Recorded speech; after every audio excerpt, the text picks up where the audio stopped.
I think that Boston is an absolutely ideal place for Shakespeare Company. You say it's surprising that there's only been a Shakespeare Company here for 13 years.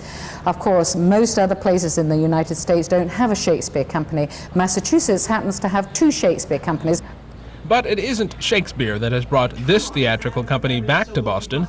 It's the words and actions of Athol Fugart's play, Master Harold and the Boys, which opened the Boston Shakespeare Company's spring season yesterday after a 2-year absence. And the driving force behind this rebirth? Artistic director Tina Packer, the former British actress who has challenged corporate Boston to help her save this struggling theater. It's really important to me that the actual Boston artists should have access to this place. And I think most local foundations and corporations also feel that Boston artists really need to be able to work here in Boston. And when I say work, I mean get paid and paid well for it, or relatively well, instead of being in a position where, you know, they're working in the theater and nobody's earning a single penny. Master Harold and the Boys, a play about apartheid in South Africa. You might say it's not quite Shakespeare. This is it, I thought. Like everything else in my life, here comes another fiasco.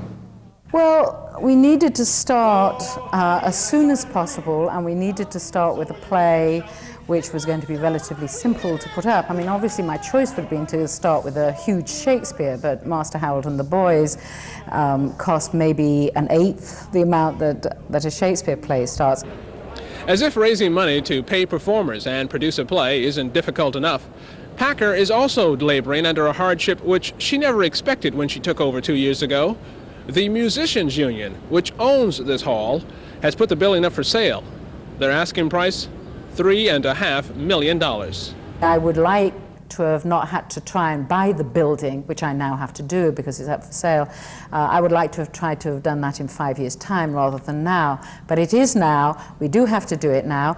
And lo and behold, somebody has come out of the woodwork and said, yes, they'll help me. Packer hopes to turn the lights on again in the main theater sometime this fall.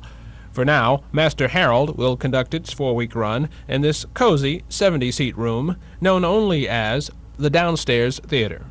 The building of the institution for me is very, very important. Mm-hmm. So are you going to be here for a while? I'm going to be here for a long time. For the 10 o'clock news, I'm Marcus Jones.